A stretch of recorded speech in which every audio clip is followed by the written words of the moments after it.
Welcome into another edition of Sports Shorts here on JacksonSun.com. I am Brandon Shields, the Sun Sports Editor, here with Michael Odom, the main preps writer for the Jackson Sun Sports section. And Michael, we're heading into Week 3, the fourth week of the season, and things are starting to come clear. We're starting to learn a little bit more about some teams, and a couple of teams that we really have learned a lot about in the past 3 weeks of Southside and Northside. They're playing each other this week in the Hub City's version of the Civil War, Northside and Southside. So, kind of, you've seen Southside. What are you kind of expecting out of them in this game?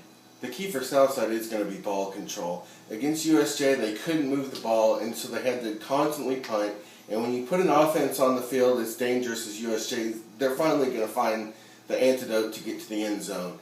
And that's what they did. The key is going to be keeping Adam Craig and that offense off the field, being able to get some first downs. We saw that they could do that against Bolivar on this past Thursday night, scoring 55 points. Right. So I think that's just going to be key. They got to continue to rack up those first downs. They scored 57 points, but at the same time, Bolivar scored 32. So, I don't know if you call that defensive problems or if it was just a high-scoring game. Northside, on the other hand, while you're talking about ball control, Northside's got a lot of big playability. And, Adam Craig, he's it was this game 3 years ago as a freshman that he started his first game. And if he's healthy, he started every game since for the Indians. And, he's got guys like Jerry Nealon, Marcus Maxwell, Mario Rogers, just a whole plethora of guys to throw it to, and Nealon being that favorite target. And I saw a couple weeks ago when they took advantage of some mismatches they had against JCM, and not only did they get things done on offense, but that defensive line was stout for them, continuously getting back there, getting in JCM's backfield. Southside's going to have to watch out for that. Now, probably the biggest matchup in the entire state has got to be the two teams ranked in the top 3 in Class Single A in Huntington and Union City. That should be a great ball game. I haven't got to see Huntington this year. I got to see him a couple times last year. But Eric Swinson's got that team ready again. Union City's had some big wins. But I think this is their first real competition is running into the Mustangs. They did go down to Wayne County, beat the defending state champions, but you can't really put a lot of stock into that because Wayne County pretty much lost everybody off that team just about, at least in their starting lineup. But yeah, they've had similar seasons so far. They're both 3-0.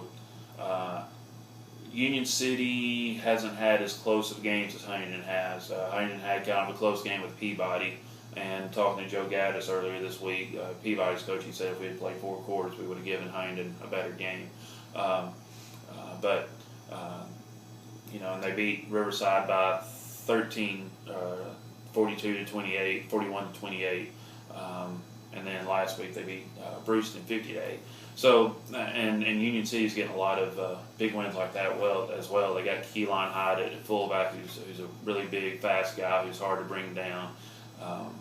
So this is going to be a battle of the Titans. It's I think in West Tennessee you could say easily this is one of the 2 biggest games of the season on paper.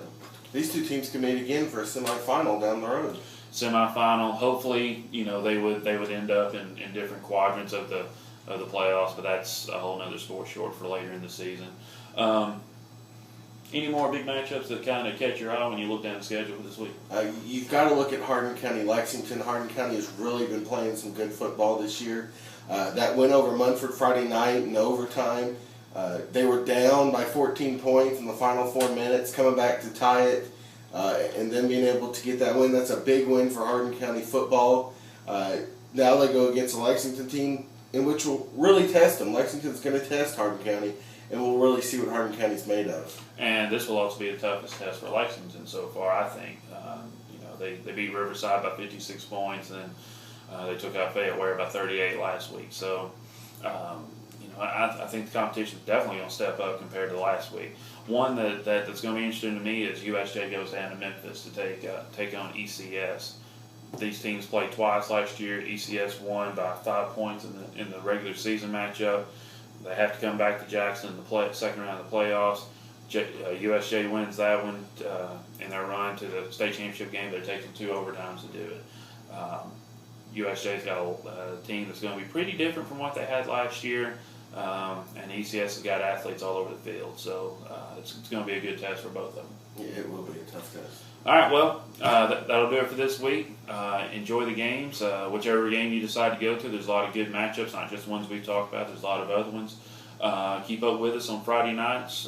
What is your Twitter handle? JS Ryder Michael. JS Ryder Michael. I am Jason Sports. Also, Craig Thomas, our college writer, he covers for us on Friday nights, and you can follow him at West TN Colleges on Twitter. We'll have you can like Jackson Sun Sports on Facebook. We'll have scores on there, and also just log on to our website. We'll have frequent updates with halftime scores of scores that we have, and every final that we get. We'll update them as well. It's a busy night. It's a fun night, and we're looking forward to it. Week 3 of West.